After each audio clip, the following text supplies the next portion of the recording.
This is an overview of how Alexa works behind the scenes on the top level. So first, you will have your voice input. You ask questions like, Alexa, what's the weather?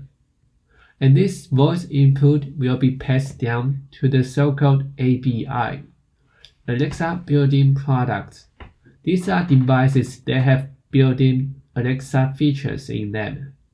The first category is Amazon-provided devices. These are devices you can just buy directly on stores or order them online. When you get them, you can use Alexa directly. These products include Echo Dot or Echo, and so on. The second category is your smartphone. You can install Alexa Companion app to turn your cell phone into ABI product. So you can install this app on App Store or on Google Play. The third category is self-made devices. These include your computers with Linux operating system, Windows, Mac OS, or even your device are using Android system, or you are a maker making Raspberry Pi. You can integrate these devices with AVS Device SDK.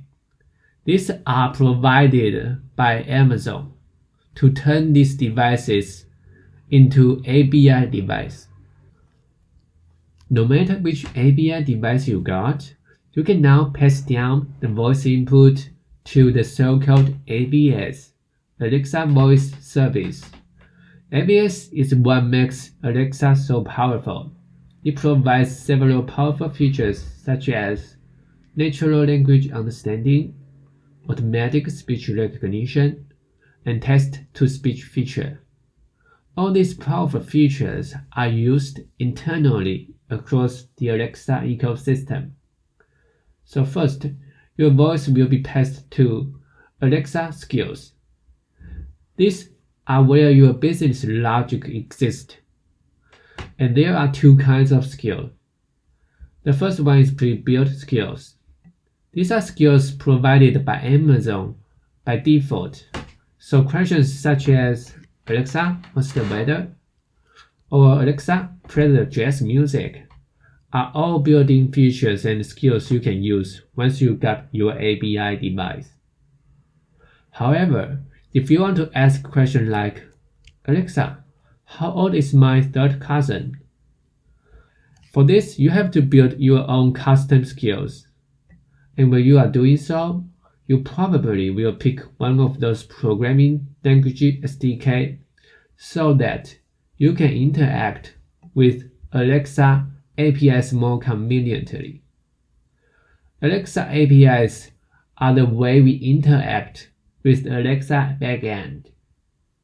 So once we get the result back from the API, skills will pass down the result back to ABI too. And now your ABI will speak according to what they got. So eventually, you probably will hear your ABI device saying, oh, it's 30 degrees Celsius now. Now let's take another look at this diagram. For the components colored with blue, such as ABI, AVS Device SDK, AVS, Alexa Skills, Alexa APIs. These are the main components make the Alexa platform work, and they are all provided by the Amazon. Now let's turn our attention to the red part. Self-made devices plus AVS Device SDK, custom skills. These are the components that developers have to do on their own. And each of them deserve their own series of videos to introduce. So stay tuned for the upcoming tutorials.